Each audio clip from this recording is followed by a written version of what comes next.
But is there a line? 1, 2, 3, 4. 1, 2, 3, 4. You go too far and you discourage the next Charlie Parker from ever becoming Charlie Parker. No, man, no. Because the next Charlie Parker would never be discouraged. Yeah.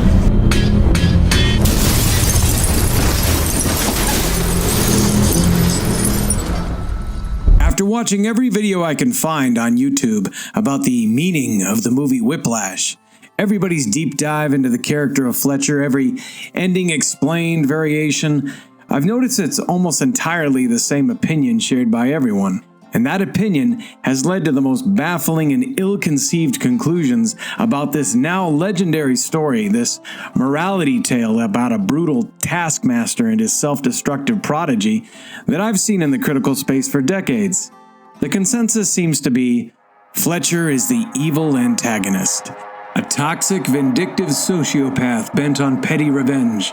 He's here to teach us the danger of abusive relationships.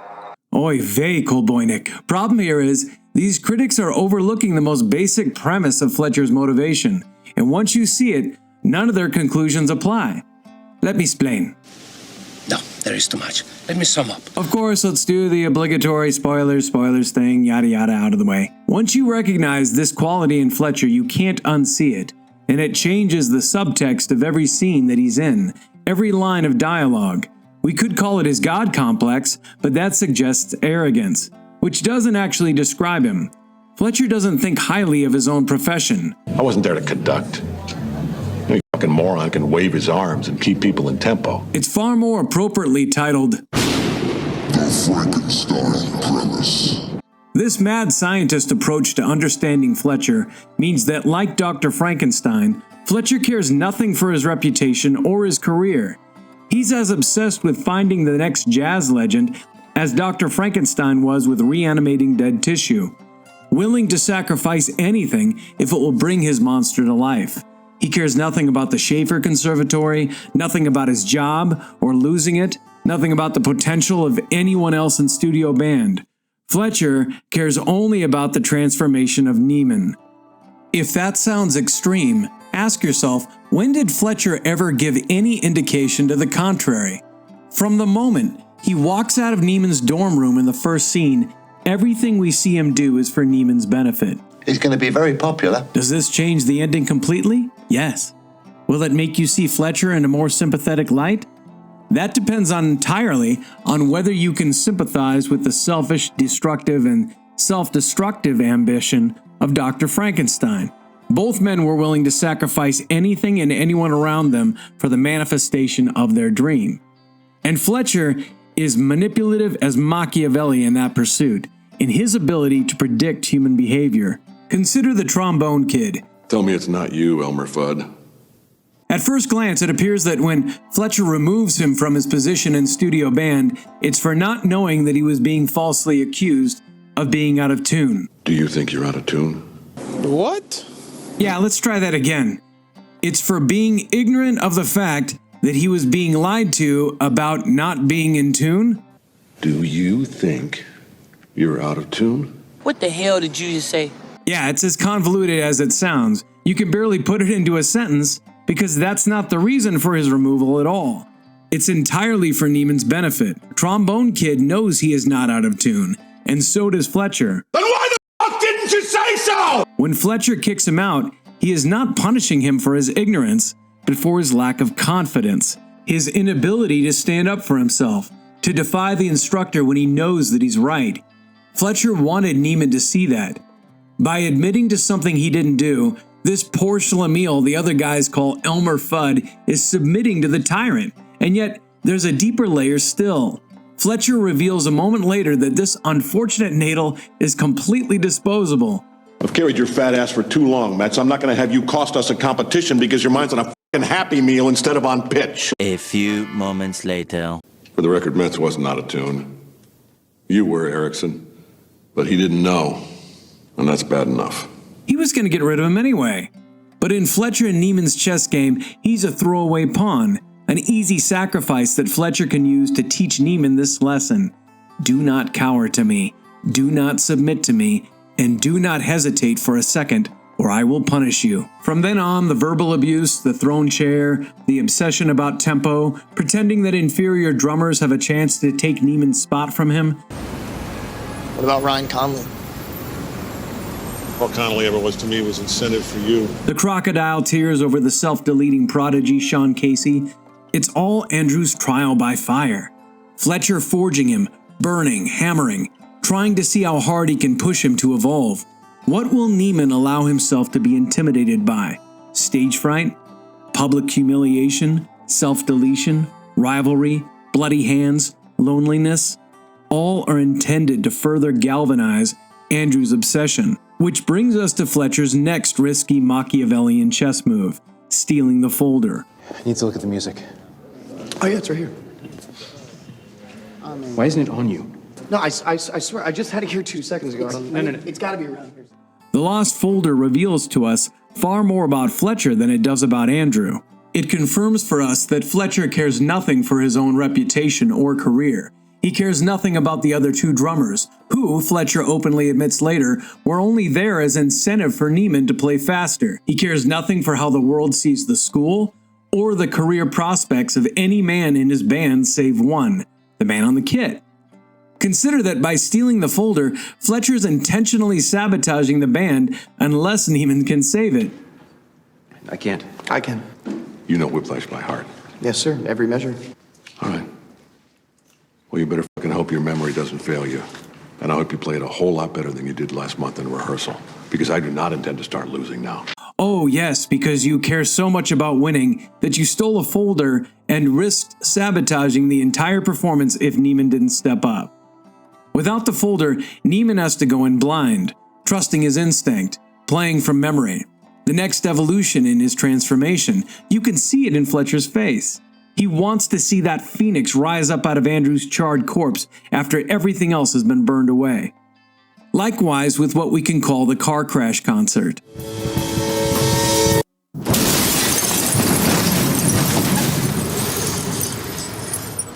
I don't give a shit. Neiman shows up late. Fletcher tells him he's lost his position. He says, It's my part. It's my part, and I decide who to lend it to. Usually it's somebody that has fucking sticks. that should be the end of it. If Fletcher cared at all about the performance or the potential of anyone else in the band, he wouldn't risk indulging Neiman any further. You're late, you lost. To the rest of the band then, it must look like a really stupid game Fletcher is playing with his next line. I can cut you any fucking time I want. You would have cut me by now. Try me, you fucking weasel!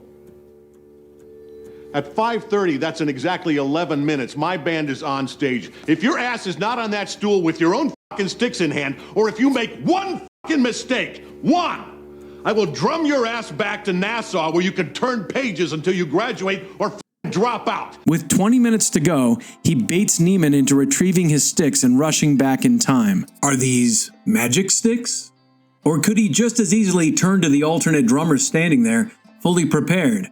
Are they going to hesitate if Fletcher barks, "Give Neiman your sticks, now"? The only reason to play this game is if Neiman is more important than the performance itself. Otherwise, why would Fletcher take this childish risk? Why risk an altercation as the curtain rises? Why risk a public rivalry exploding on stage as drummers jockey for position? The subtext delivered to Neiman is, "How bad do you want this? Because I will not allow you to rely on anybody but yourself." Also worthy of mention, this is the first time Neiman has truly stood up to Fletcher and defied him. Maybe it's the first time anyone has ever done so. You choose. That's my part. I'll be on your stage. Only Andrew matters. If Andrew fails, let him sink the whole ship. Did he know Neiman would get hit by a truck, then bleed all over the drums and attack him on stage? No, he's Machiavelli, not Nostradamus. But like any good puppeteer, when the string breaks, he adjusts accordingly. Which brings us to the ending. And if you've taken the Frankenstein premise with you this far, it's not nearly as ambiguous as we've heard it described. While I don't think Fletcher stalked Neiman after they both lost their positions at Schaefer Conservatory, I also don't think their meeting at the jazz club was purely serendipitous. Something in Fletcher's reaction to seeing him, the absence of surprise, just screams setup. A setup that continues with an invitation to join the JVC Pro Band. The band I'm leading for JVC My drummer is not cutting it. You understand what I'm saying? And this, friends, is where the deep divers lose me completely. Every critic claims Fletcher lures him on stage to humiliate him, purely out of spite, to get revenge. You think I'm fucking stupid? What? I know it was you. Revenge. Revenge! Revenge for what? For Neiman testifying against him and getting him fired from a job Fletcher saw as a joke? Any fucking moron can wave his arms and keep people in tempo. A job he's never shown the least bit of enthusiasm for, with the exception of transforming Neiman?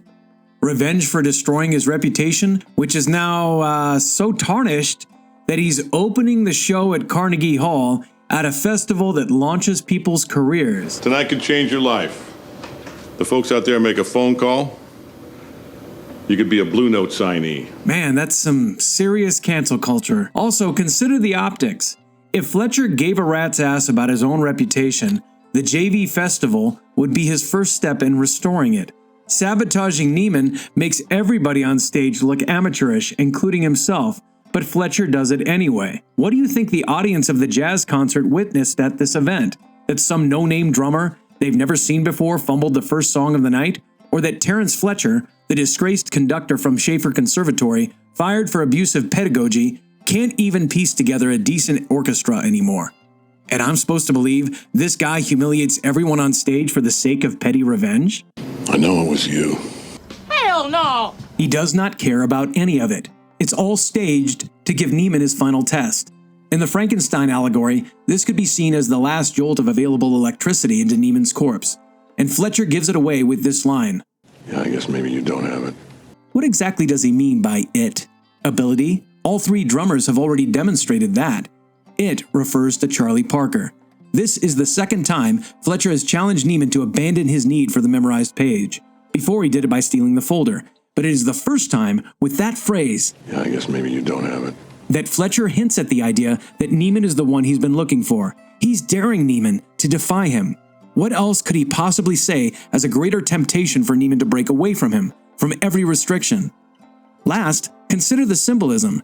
Neiman, humiliated, retreats backstage into the shadows of mediocrity, anonymity, and failure with his beta father. Figuratively electrified, Andrew abandons this comfortable cushion and storms back on stage, as Fletcher makes a meek apology for the disruption to his awkward, embarrassed audience. Did you ever notice that there is no one waiting to take Neiman's place?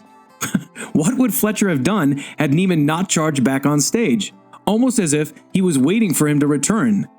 Neiman resumes his seat, and then, responding with percussion to Fletcher's baiting speculation, Yeah, I guess maybe you don't have it. he breaks off on his own. And when Fletcher approaches him and says this, Andrew, what are you doing, man? do you really think Fletcher is surprised? Or is he still testing Neiman? Because Neiman is still playing Fletcher's music and not his own, testing his ability to resist authority. If this is not what Fletcher wanted all along, for Neiman to be the exclusive center of attention, how difficult would it be for him to snatch the sticks out of his hands or call security? He doesn't, because everything is going according to plan. Everything is proceeding as I have foreseen. And once Neiman has passed every test, once the monster slides off its metal slab and walks on its own, that is when Fletcher finally lets Neiman lead. That is when all of his sacrifices have been vindicated. He has cultivated his legend. Andrew, what are you doing, man? I'll cue you. 3 words Fletcher has been waiting his whole life to hear. Or maybe I'm totally wrong. Maybe Fletcher's just a self-centered egomaniacal prick who got lucky at the last minute. To his great surprise, the same guy that he's been obsessed about for the past year magically becomes the prodigy that he had hoped for. And he acquires the next Charlie Parker by pure serendipity. Maybe Fletcher's not a Machiavelli, and he never had any plan, and he spent the whole movie feeding on his own chutzpah, fumbling around on instinct like an obnoxious gorilla. And Andrew was just fortunate enough to get out alive. You're right. You are absolutely You're absolutely right. Get him Shane. out of You're here. absolutely Never. right. Let me know in the comments. But before we open that dialogue, let me close humbly with this suggestion. Can we all agree to let the work stand on its own? Let's not bring in the contradicting theories of director Damien Chazelle or J.K. Simmons to discredit or buttress our interpretations about story and character. Yes, Damien, you had one good movie. After all, it is the tale that matters, right? Not who tells it. If anything, having the artist explain away their intentions, their agenda and message behind the art, it only diminishes and limits our experience of it. There's great wisdom in the axiom that the artist should be seen and not heard.